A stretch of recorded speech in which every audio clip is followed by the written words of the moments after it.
F124 is right around the corner, and as it's a yearly series, people always want to know what is new year on year, and in this video, I'll tell you everything that we know about the major changes compared to F123. Starting off then, you've got the handling model, which has seen the biggest overhaul year on year since F1 2015. Now, I'll keep this brief because a lot more needs to be said about the handling. Not all of it good, so subscribe to the channel for a video coming in a few days' time. But they've overhauled the suspension, tyre model, DRS and slipstream model, added some setup options and completely overhauled the ERS system. I won't go into any further detail on the handling in this video, so I've got that really detailed video coming up very soon, and well, I'll just leave the handling there. It's just changed a lot. Next up then is the driver career mode, which has had a major change too. So the first major change is that you can now drive as any F1 2024 driver or F2 2023 driver in career mode. Previously, this was only possible if you set up a custom season in Grand Prix mode, which was very limited, with no upgrades or evolving season really at all. So it's definitely welcome to now be able to live vicariously through the big names in F1. Perhaps you want to play as Perez to see if you can overcome Verstappen, or play as Fernando Alonso and build the team that he's been trying to build for years and win another championship. Well, all of that is now possible, and not only that, but you can also play as one of the legend drivers too. So you can play as any of the legends from F1 23, that's Senna, Schumacher, Mansell, Villeneuve, Hakkinen, Button, Massa, Webber, Kobayashi, Maldonado and Chadwick. But brand new this year, you can also play as James Hunt and Juan Pablo Montoya, in addition to all the F1 esports champions, that's Brendan Lee, David Tonitza, Jan Watmir and Lucas Blakely. Not sure if the newly crowned champion Freddie Rasmussen will be in the game this year, but you may well have to wait for next year. You can also still create your own driver to race in F1 if you prefer to as well. But that's not even the biggest part of the revamped career mode. They've also overhauled the driver transfer system and refreshed the way the R&D works, as well as introduced a new recognition system and an Accolades system. Hello and welcome back, and as you can see, the paddock is a hive of activity behind us. More action though going on behind closed doors because, Anthony Davison, we are in the middle of silly season. So first up, the driver transfer system. The major new element is secret meetings, where you can hold talks with other teams and negotiate in the background to see if there's some options there, ideally without your current team finding out. There are also driver academies in the game now, so loyalty will be rewarded if you stay in the same family of teams. The recognition system is basically a teammate battle, where you will fight to have a better rating than your teammate, which will give you the upper hand in R&D. Speaking of R&D, the fundamental tree remains the same, but the performance points that you need to buy the upgrades have now been split between the drivers. Gone are the days of just one driver choosing all of the upgrades. This will also lean heavily on the recognition system, so where before certain things were limited by facilities, it will now be decided by how you compare to your teammate, which I think is a better and more dynamic way of doing things. In addition to this, there are also modifiers which you can apply at the start of a season.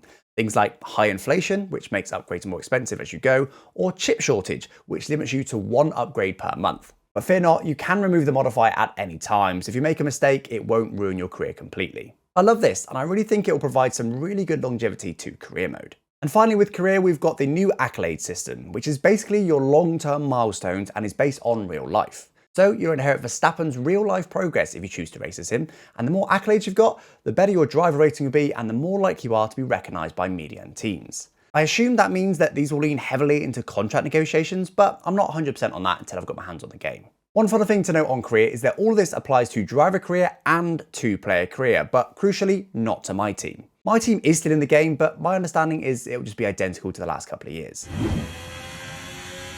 Another new thing this year is challenge career. I think the name may be slightly misleading because it's not really a career mode in the traditional sense, but it's basically weekly events that add up to give you an overall leaderboard. So the example they've shown is for there to be 3 events as Lando Norris, and the leaderboard is based on your total points over those 3 events. Now, if you've ever played one of these events before, it will feel familiar. It's basically a scenario mode that is scored on things like overall race time, fastest laps, and clean driving. These scenario system events have been fun in the past, but for whatever reason, they've never been massively popular, but I think we may have finally found a weekly event format that appeals. Only time will tell, but they are going to host voting for future events on social media, so they are pushing this. Another new feature this year is fan zones, but details on this are a little scarce.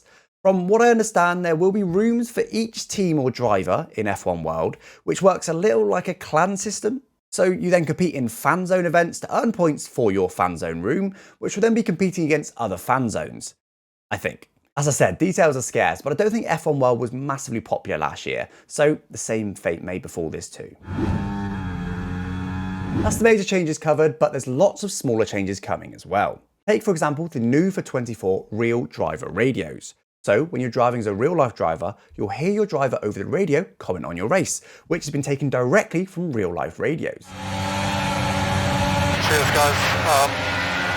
Good start. Obviously, I'll learn a bit from today. Tough one, guys, but still got some points. Thank you for the continued efforts. Let's keep pushing.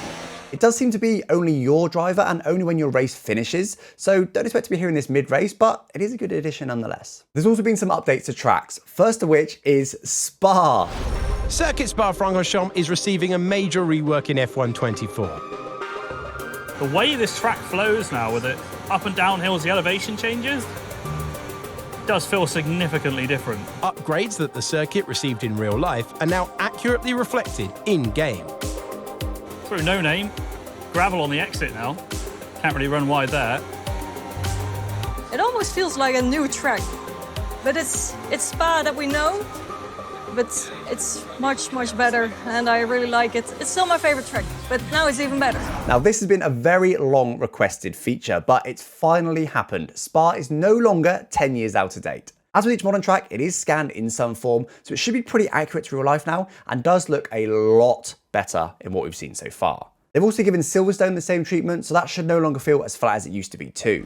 I've noticed straight away the undulation changes in the first sector already running down the Wellington Straight. It's not a flat like a billiard table anymore. They also mentioned that they've updated Jeddah and Qatar, but those changes sound more visual, so we'll see if they end up being more than that. They've also reworked the driver models, which I have to say look a lot more realistic now. They say that they've improved the eye and skin shaders, as well as the lighting and hair model, which you can really see in this shot of all the drivers together. It's unclear if these changes are across the board, so it will apply to every face you see, or just the drivers plus a few others, but this is a very healthy step in the right direction for graphical realism. So that rounds up all the major new things in F1 24, and as always, I'm sure there's lots of other minor tweaks too. I should reel off a few things that are confirmed to still be in the game because I know there'll be lots of comments asking if I don't. So we've still got My Team Korea, F1 World, Ranked Mode, Time Trial, VR for PC only, F2 2023 cars with 2024 cars coming later in the year, and of course all the official teams, drivers, track and rules, including new sprint racing rules this year. But there we go then guys, hopefully I managed to cover pretty much everything that's changing in F1 24, and there is some pretty decent changes this year. As I said, the handling is the biggest one. I just don't want to say too much just yet. Just wait, trust me, subscribe. It'll be worth it. I'm going to go through it all in a very detailed video. But yeah, do let me know down in the comments if you think there's anything I've missed. But other than that guys, I'll catch you next time. Thanks for watching. Bye bye.